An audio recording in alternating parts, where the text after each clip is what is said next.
¿Alguna vez te has quedado completamente inmóvil en la oscuridad, conteniendo la respiración, mientras alguien a quien amas planea acabar con la vida de otra persona en la habitación de al lado? No me refiero a un asesinato. Hablo de algo mucho más perverso. Hablo de borrar a una persona mientras todavía sigue respirando, de arrebatarle su hogar, sus decisiones y su dignidad, todo mientras le hablan con una voz suave y llena de aparente cariño. Tengo 34 años y pasé toda mi vida haciéndome pequeña para mantener la paz en mi familia. Pero el día en que mi abuelo me empujó detrás de la despensa de su cocina, en un estrecho espacio entre la pared y un viejo mueble, y me susurró que me escondiera, ese instinto murió para siempre. Desde aquel escondite escuché a mi propia madre preparar, paso a paso, una trampa para arrebatarle la vida, tal y como la conocía. Y lo que hice después terminó por destrozar a mi familia. Pero antes de contarte la oscura verdad de lo que ocurrió en aquel salón, si disfrutas las historias, donde la verdad se niega a permanecer enterrada y donde las personas silenciosas finalmente encuentran el valor para luchar, tómate un segundo para suscribirte al canal. Dale me gusta. Deja un comentario contándome desde qué país nos estás viendo y quédate hasta el final. Créeme, querrás descubrir cómo termina esta historia. Era un martes gris y nublado, a finales del otoño. Pasaba conduciendo frente a la casa de mi abuelo y decidí detenerme. No llamé antes de ir. Apenas toqué la puerta, esta se abrió de golpe. Walter, mi abuelo, estaba allí de pie, con el rostro tan pálido como la ceniza. Antes siquiera de que pudiera saludarlo, me sujetó con fuerza de la chaqueta, me arrastró al interior de la casa y, en voz muy baja, me ordenó que fuera a la cocina. Señaló el estrecho espacio entre la pared y el pesado armario de roble de la despensa. «Escóndete ahí. No hagas ningún ruido. Pase lo que pase. No salgas».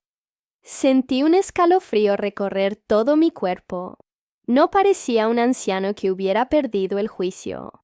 Parecía un soldado que sabía exactamente que el enemigo estaba a punto de llegar. Unos segundos después, escuché el crujido de unos neumáticos sobre la grava del camino. Me acurruqué en las sombras.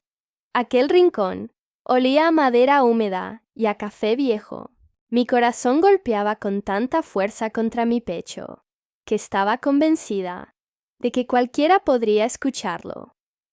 La puerta principal se abrió. Entonces escuché la voz de mi madre. Era esa voz empalagosa, cargada de una dulzura artificial, que solo utilizaba cuando intentaba controlar una situación. Le dijo a mi abuelo que no se levantara. Después escuché los pasos pesados y arrastrados de mi padrastro, Gerald, un hombre cuya personalidad entera giraba alrededor de negocios fracasados y zapatos demasiado caros. Pero había un tercer sonido, unos tacones altos, golpeando con rapidez el suelo de madera que mi abuelo había construido con sus propias manos. Una desconocida. Asomé la vista por una rendija apenas visible entre las bisagras del armario. La mujer dejó caer sobre la mesa de centro un grueso montón de documentos con un golpe seco. Su voz era fría, eficiente y completamente corporativa. Solo necesitamos unas cuantas firmas para hacerle la vida mucho más sencilla, señor Walter. Mi madre se inclinó hacia él con una sonrisa. Le hablaba con la misma voz suave que utilizaba cuando yo era niña y me raspaba una rodilla. Escuchar ese mismo tono, en ese momento, hizo que la sangre se me helara. Necesitas entender cómo era realmente mi madre. Ella no entraba en una habitación. Ella decidía el clima de esa habitación. Si estaba feliz, todos podíamos respirar. Si estaba enfadada, La temperatura parecía desplomarse, y todos corríamos desesperadamente para arreglar lo que fuera que la hubiera molestado. Mi papel siempre había sido el mismo: mantener la paz, ceder, callar. Pero también soy enfermera especializada en geriatría. Paso mis días leyendo historiales médicos y observando cómo algunas familias tratan a sus padres cuando envejecen. Conozco perfectamente ese tono de voz, el tono que utiliza alguien cuando ya no ve a un anciano como una persona, sino como un problema del que quiere deshacerse. A través de aquella pequeña rendija, vi a mi abuelo interpretar el papel más inquietante y perfecto que jamás he presenciado. Arrastraba las palabras al hablar. Preguntaba dónde estaba su difunta esposa. Dejaba caer el bolígrafo cada vez que la desconocida intentaba ponérselo entre los dedos. Cuando Gerald soltó un largo suspiro y murmuró que una residencia para mayores al otro lado de la ciudad sería mucho mejor para él, mi abuelo levantó la mirada con expresión perdida y preguntó con voz temblorosa: ¿Y quién va a regar mis tomates? Durante un instante, la máscara de mi madre se quebró. Le respondió con un tono gélido, casi autoritario: Todo esto es por tu bien, papá. Ya no puedes cuidar de ti mismo. Tu mente ya no funciona como antes. Entonces, se volvió hacia Gerald, y creyendo que nadie más podía escucharla, susurró unas palabras que seguirán resonando en mi cabeza hasta el último día de mi vida. Para Navidad, ya ni siquiera se acordará de nada. Me mordí la mano con tanta fuerza que casi me hice sangrar para evitar soltar un sollozo. Pero entonces, mis ojos terminaron de acostumbrarse a la oscuridad. A través de la estrecha rendija del armario vi la mano de mi abuelo, descansando junto al apoyabrazos de su sillón, completamente fuera del campo de visión de los demás. No temblaba, estaba completamente firme. Entre los dedos sostenía un diminuto trozo de lápiz y escribía a ciegas sobre un pequeño pedazo de papel. No era un anciano perdiendo la memoria, estaba tomando notas. Finalmente, la desconocida guardó los documentos con evidente frustración. Hoy está demasiado confundido para firmar un poder notarial, dijo, mientras cerraba su carpeta. Mi madre sonrió con falsa comprensión. Volveremos este fin de semana. Seguro que entonces estará más lúcido. Pocos minutos después, los tres salieron de la casa. Permanecí inmóvil, escondida en la oscuridad, contando cada segundo hasta que el sonido del motor desapareció por completo en la distancia. Entonces, mi abuelo habló. Su voz había cambiado por completo. Era firme, serena, lúcida. Ya puedes salir. Mis piernas temblaban tanto que apenas conseguí ponerme de pie. Se veía agotado, pero en sus ojos había una determinación inquebrantable. Me entregó el pequeño papel que había estado escribiendo. Solo había dos cosas: un nombre y una cifra. El nombre pertenecía a una abogada especializada en derecho para personas mayores. Debajo había escrito $18,000. Después, me hizo sentar frente a la mesa de la cocina. Como buen contador que había sido toda su vida, comenzó a explicarme todo, con una precisión absoluta. Durante los últimos 3 meses, había detectado pequeños retiros de dinero en sus cuentas bancarias. Cantidades discretas, lo bastante pequeñas como para pasar desapercibidas, pero suficientes para vaciar lentamente sus ahorros. Cuando llamó al banco, descubrió la verdad.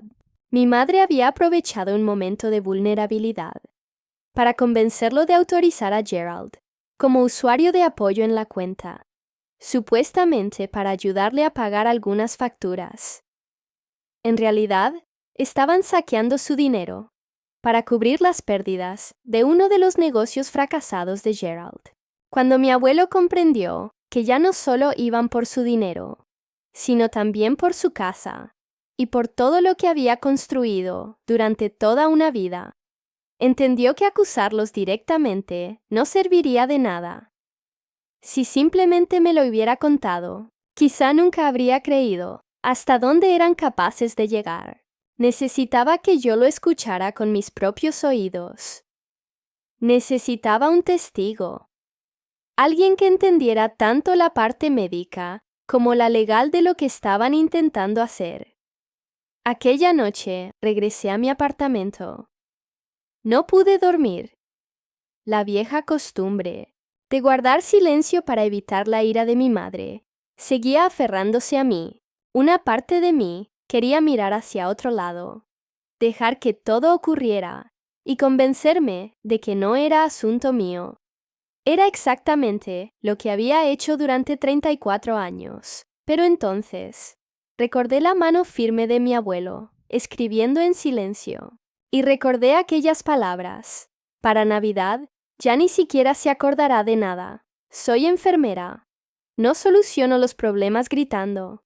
Los soluciono documentando los hechos. Las emociones pueden discutirse. Las pruebas, no. A la mañana siguiente, llegué al hospital decidida a seguir cada pista disponible. Lo primero que hice fue investigar a la mujer de los tacones. Se llamaba Renata. Y no era abogada. Era una notaria que trabajaba cobrando comisiones por tramitar rápidamente documentos para familias que intentaban internar a personas mayores antes de que alguien pudiera impedirlo. Su agenda de citas estaba publicada en Internet.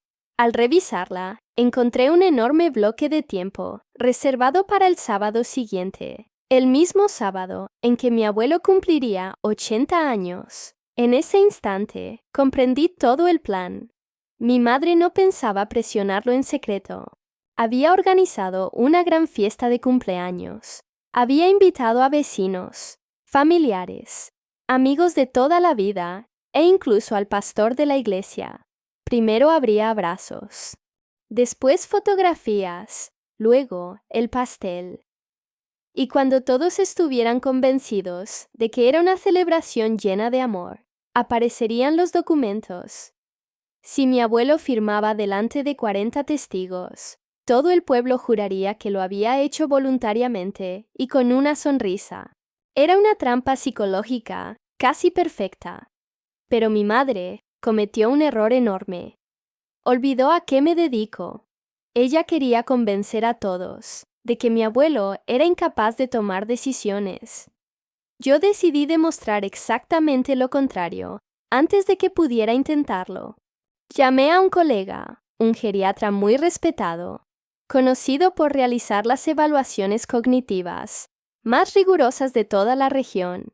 No le pedí ningún favor. Solicité una evaluación completa, oficial y registrada. 2 días antes de la fiesta, llevé a Walter a su consulta. Durante más de 2 horas, lo examinó minuciosamente. Le hizo pruebas de memoria, de orientación, de razonamiento, de atención, de comprensión. No dejó absolutamente nada al azar. Cuando salimos de aquella clínica, llevaba en mis manos un informe médico firmado y fechado que afirmaba de manera inequívoca que Walter estaba completamente orientado, conservaba una memoria excelente y era plenamente competente para administrar tanto sus asuntos financieros como sus decisiones médicas. Ese documento era un muro imposible de derribar. Las mentiras de mi madre acababan de perder toda su fuerza. De regreso a casa, mi abuelo permaneció en silencio durante varios minutos. Luego, abrió la vieja guantera de su camioneta y sacó una lata de galletas oxidada y abollada que había pertenecido a mi abuela. La colocó sobre mis piernas. Es hora de que leas esto. Dentro había una carta cuidadosamente doblada. Era la letra de mi abuela. la había escrito poco antes de morir. Mientras avanzaba por cada línea, sentía un nudo cada vez más fuerte en la garganta. En aquella carta, confesaba que tenía un miedo que nunca se había atrevido a decir en voz alta. Temía que el dinero terminara corrompiendo el corazón de su propia hija. Por eso, había dejado una instrucción muy clara. La casa jamás debía venderse ni pasar como herencia a ningún miembro de la familia. Su deseo era que, después de la muerte de mi abuelo, la propiedad se utilizara para crear una beca de enfermería con su nombre, destinada a ayudar a jóvenes mujeres que soñaran con estudiar, pero que no tuvieran recursos para hacerlo. Mi madre conocía perfectamente esa voluntad, simplemente había decidido ignorarla. Durante las siguientes 48 horas, preparé un expediente tan completo como cualquiera de los que elaboraba en el hospital. Solo que, esta vez, el paciente era mi propia familia. Ordené el informe médico. Acompañé a mi abuelo al banco para solicitar todos los movimientos oficiales de sus cuentas. Cada retiro aparecía registrado con fecha, hora y cantidad. Los $18,000 desviados por Gerald quedaban reflejados con absoluta claridad. Después, presenté una denuncia formal ante el organismo, encargado de proteger a los adultos mayores.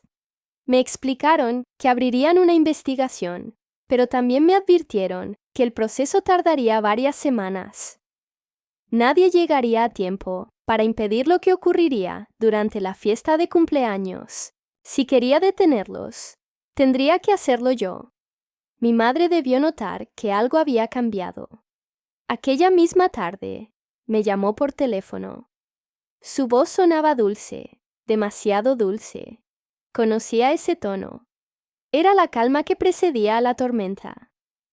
Me dijo que sabía que había llevado a mi abuelo al médico. Me acusó de intentar manipularlo para quedarme con la casa.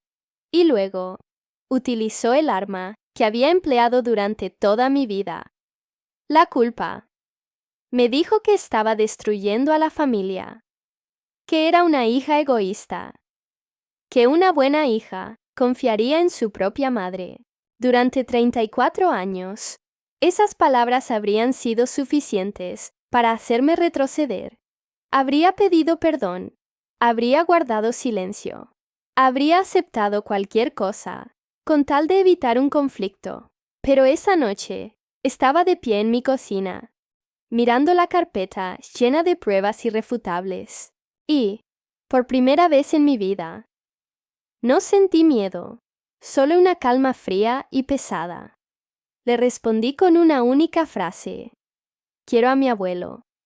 Y colgué el teléfono. Horas después, descubrí hasta dónde estaba dispuesta a llegar. Había cambiado las cerraduras de la casa, bloqueó las llamadas de mi abuelo, controló todas las visitas y comenzó a contarle a la familia una historia completamente distinta. Según ella, yo estaba emocionalmente inestable. Decía que estaba manipulando a un anciano enfermo para obtener su dinero. Intentó aislarme exactamente igual que había intentado aislarlo a él. Pero esta vez no entré en pánico. Mi abuelo ya había visitado a su verdadera abogada, Ruth. Había firmado una autorización limitada para que pudiera actuar legalmente en su nombre si la situación empeoraba. Nosotros no estábamos improvisando. Solo esperábamos el momento en que ellos mismos se delataran. Finalmente llegó el sábado, el día de su cumpleaños, número 80. Cuando llegué a la casa, descubrí que mi llave ya no abría la puerta. Tuve que entrar, gracias a un vecino que me dejó pasar. Al cruzar el umbral, comprendí que todo había sido preparado como una enorme obra de teatro. Había globos dorados, con el número 80, flotando por toda la sala. Un enorme pastel ocupaba el centro del comedor. El pastor conversaba junto a la chimenea. Los vecinos reían mientras sostenían platos y tazas de café. Y allí estaba mi madre. sonriendo, abrazando a todos, interpretando a la perfección el papel de hija abnegada que sacrificaba su propia vida para cuidar de un padre enfermo. Mientras caminaba entre los invitados, repetía el mismo discurso una y otra vez. Papá ya no es el mismo. Cada día está más confundido, pero jamás lo abandonaré. Muchos la miraban con admiración. Nadie imaginaba la verdad. Gerald permanecía en un rincón, observando nerviosamente la puerta de entrada, y, cerca del pasillo, intentando pasar desapercibida, estaba Renata, la notaria, sujetando con fuerza su elegante portafolio de cuero. Mi abuelo seguía sentado en su viejo sillón reclinable. Miraba fijamente la pared con expresión perdida. Continuaba interpretando su papel a la perfección. Yo me coloqué al fondo del salón. No dije una sola palabra. Solo sujeté con fuerza mi sencilla carpeta de cartón y esperé, porque sabía que, tarde o temprano, ellos mismos darían el primer paso. Después de un rato, mi madre golpeó suavemente su copa con una cucharilla. El tintineo hizo que todas las conversaciones se detuvieran. La sala quedó completamente en silencio. Ella avanzó hasta el centro del salón, con lágrimas perfectamente calculadas, brillando en los ojos. Era una actuación impecable. Respiró hondo y comenzó a hablar. Quiero darles las gracias a todos por estar aquí para celebrar los 80 años de mi querido padre. Su voz se quebró justo en el momento preciso. Ha sido muy difícil verlo cambiar, aceptar que ya no puede cuidar de sí mismo, pero lo único que deseo es protegerlo. Varias personas asintieron conmovidas. Algunas incluso comenzaron a secarse las lágrimas. Mi madre continuó. Por eso hemos decidido organizar todo de forma legal y transparente. Para evitar problemas en el futuro, papá firmará hoy un poder notarial delante de todos ustedes, rodeado de las personas que más lo quieren. Con una sonrisa, hizo un gesto hacia Renata.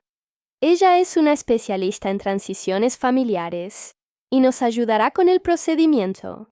Renata dio un paso al frente mientras abría cuidadosamente su portafolio. Sacó un grueso paquete de documentos, destapó un bolígrafo y caminó lentamente hasta el sillón de mi abuelo. Walter levantó la vista con expresión ausente. Parpadeó varias veces. Con una voz débil, preguntó: «¿Ya es hora de comer pastel?» Un murmullo de compasión recorrió toda la habitación.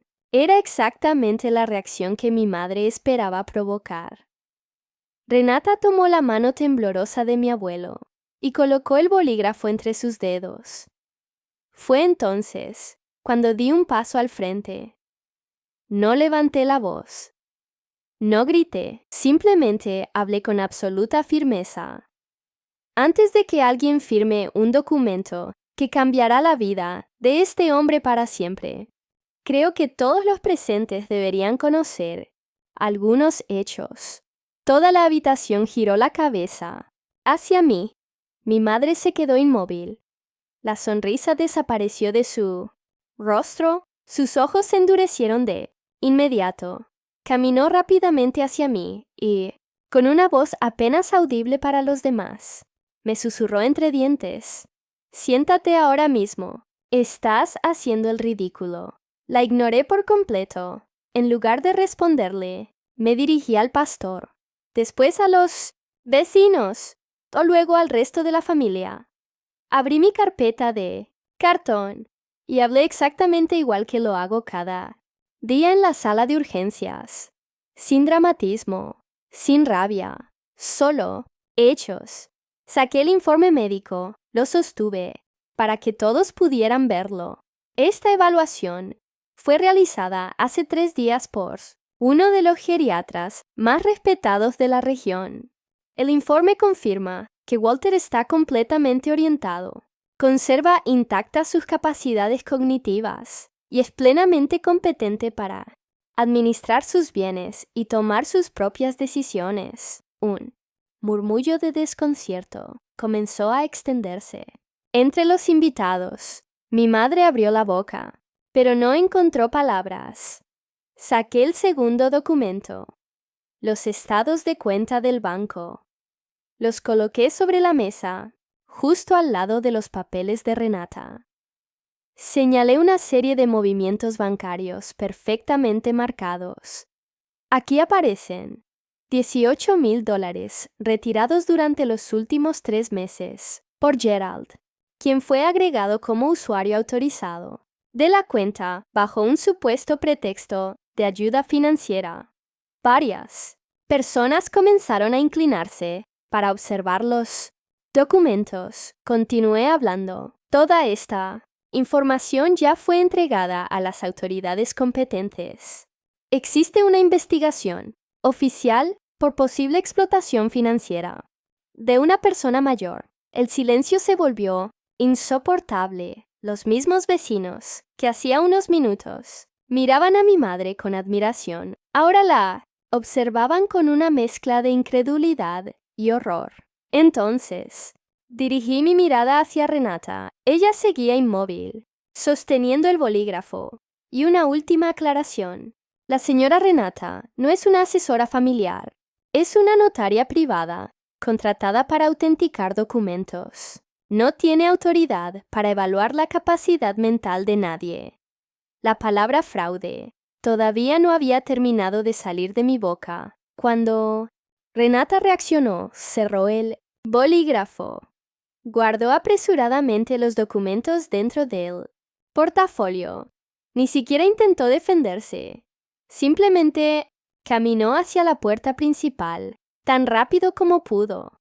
Las personas que viven de actuar en la oscuridad rara vez soportan la luz. Gerald intentó decir algo.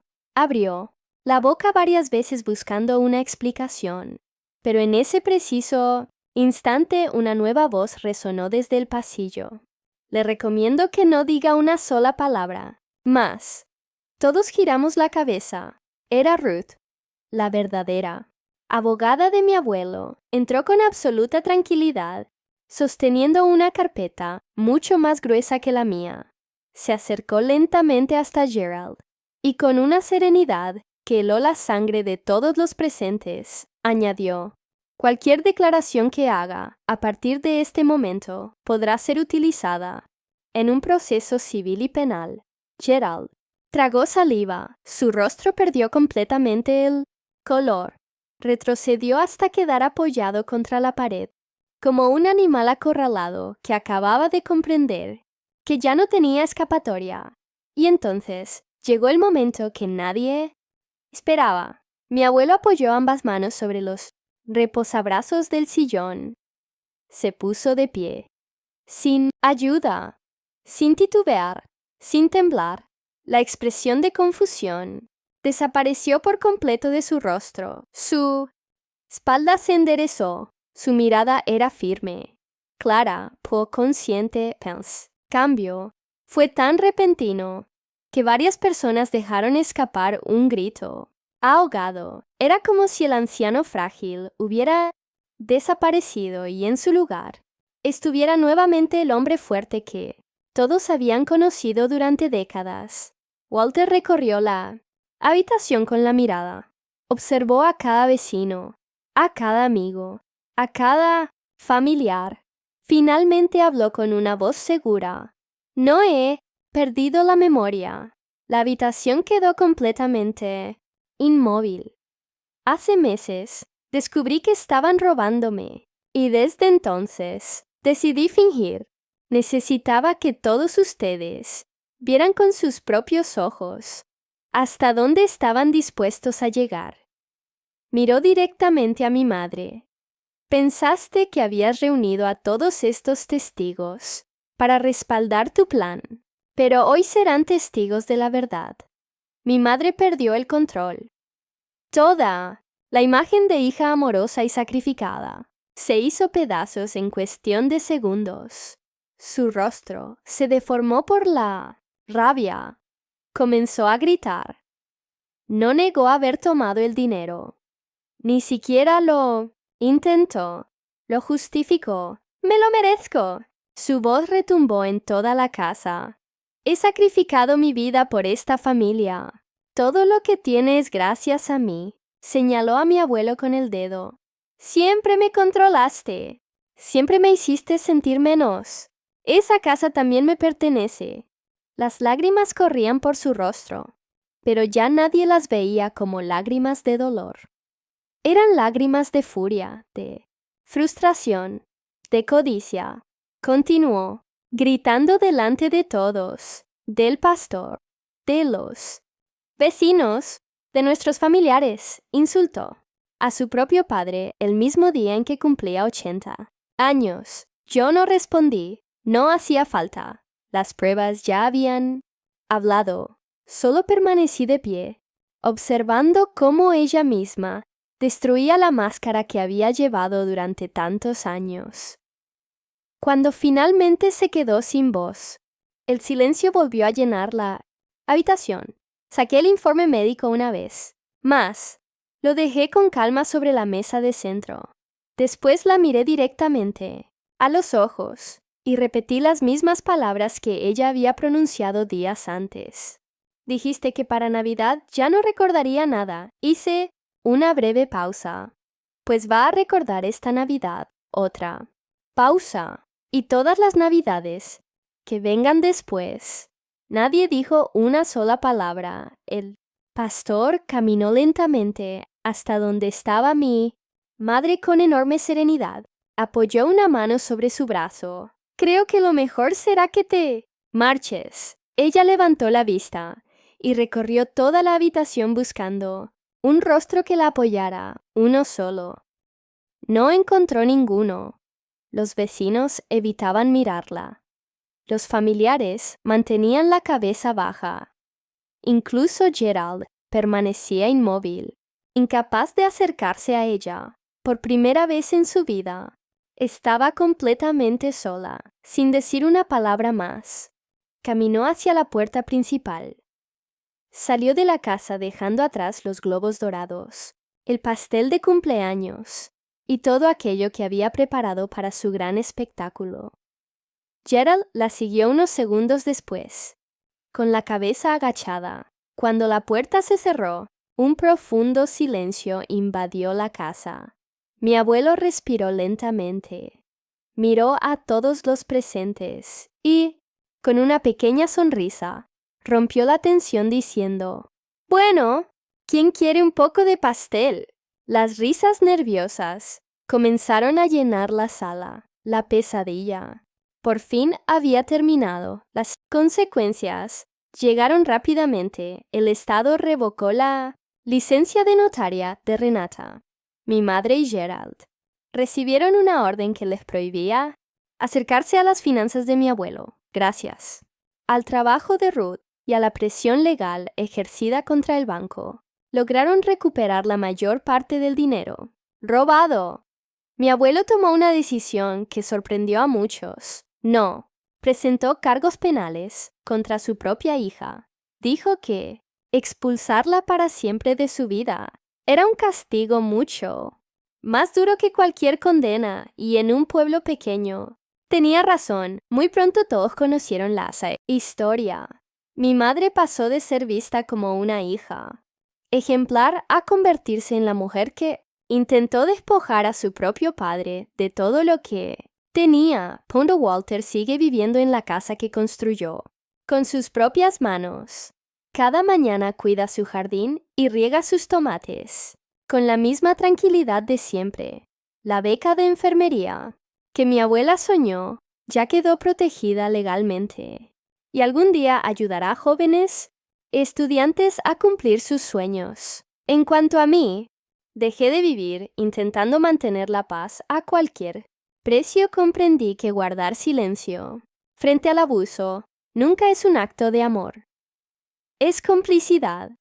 Comencé a colaborar con organizaciones dedicadas a proteger a las personas mayores, utilizando mi experiencia como enfermera para ayudar a quienes son víctimas de explotación dentro de sus propias familias, porque aquel día, escondida detrás de la despensa de mi abuelo, aprendí la lección más importante de mi vida. A veces, la única manera de salvar a las personas que amas es dejar de esconderte, encender todas las luces y permitir que los verdaderos monstruos se revelen por sí solos. Si esta historia te conmovió o alguna vez tuviste que enfrentarte a familiares tóxicos para proteger a alguien vulnerable, cuéntamelo en los comentarios. No olvides dejar tu me gusta, suscribirte al canal y compartir este video. Nunca sabes quién puede necesitar el valor para dejar de esconderse y dar el paso hacia la verdad.